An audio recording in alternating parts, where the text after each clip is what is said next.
अस्सलाम वालेकुम नाज़रीन। आज 27 अक्टूबर 2025 है और दिन है सोमवार का। सुहेल अफरीदी साहब ने अभी तक काबीना नहीं बनाई, ये बात यकीनन आप जानते हैं, क्योंकि सुहेल अफरीदी साहब इसमें इमरान खान साहब की मंजूरी चाहते हैं।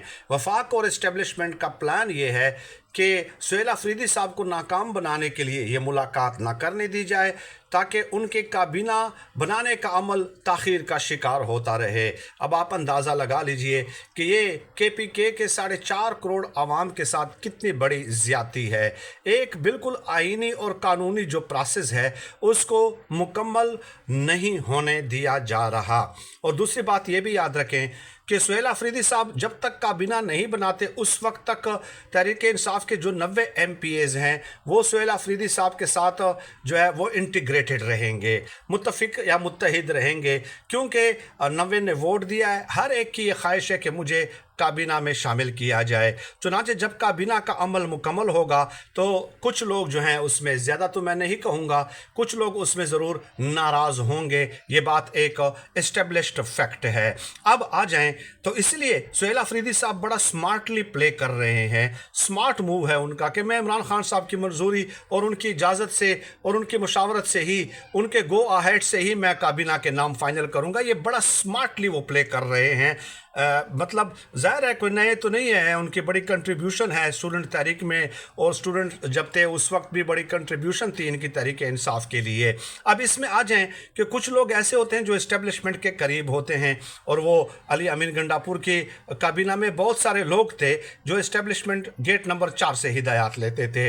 अब जो ज़राए बता रहे हैं, ज़राए के हवाले से मैं ख़बर दे रहा हूँ, और वो ख़बर ये है कि मशाल यूसुफजई साहिबा ने सुहेल अफरीदी को बताया कि इमरान खान साहब ने मुझे कहा है कि सुहेल अफरीदी को बताओ कि बैरिस्टर सैफ को न सिर्फ ये कि वजारत देनी है बल्कि सबसे ताकतवर वजारत देनी है। और सबसे ताकतवर वजारत कौन सी होती है? वो होती है होम डिपार्टमेंट का, कि जिसमें IGs DIGs वगैरह ये उनके अंडर होते हैं, क्योंकि अगर इस तरह का कोई मसला हो तो फिर वो जो है बैरिस्टर सैफ उसको देखते रहें। तो सुहेल अफरीदी साहब को शक हुआ, उसने कहा ये कैसे हो सकता है, इमरान खान साहब ने ये बात कही हो।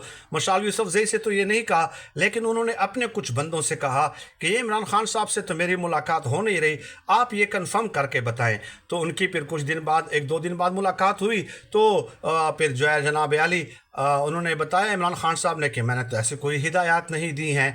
तो सुहेल अफरीदी साहब ने फिर ये फैसला, ज़ाहिर है अगर इमरान खान साहब की हिदायत होती तो फिर तो वो अमल करते, तो फिर उनको न लेने का फैसला किया। यानी कि ये एक मोहरा है बहुत बड़ा, जिसको उड़ा डाला है वक्त से पहले ही जो है क्या नाम है सुहेल अफरीदी साहब ने।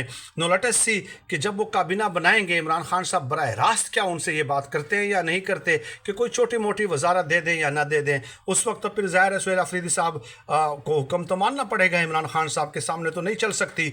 लेकिन मेरा नहीं ख्याल कि इमरान खान साहब ऐसी कोई बात कहेंगे, क्योंकि सुहेल अफरीदी साहब भी फिर ज़ाहिर है डिस्कशन जब होगी तो अपने नाम बताएंगे और वजूहात भी बताएंगे। और दूसरी तरफ इमरान खान साहब ने खैर उनसे कहा भी था कि आप अपनी काबीना अपनी मर्जी से फाइनल कर सकते हैं, लेकिन ये उनकी इमरान खान साहब के साथ लॉयल्टी है, कमिटमेंट है, वफादारी है कि वो ऐसा नहीं कर रहे। तो बहरहाल बैरिस्टर सैफ को साइड पे कर दिया है, और बैरिस्टर सैफ किसके आदमी थे ये आप सब जानते हैं।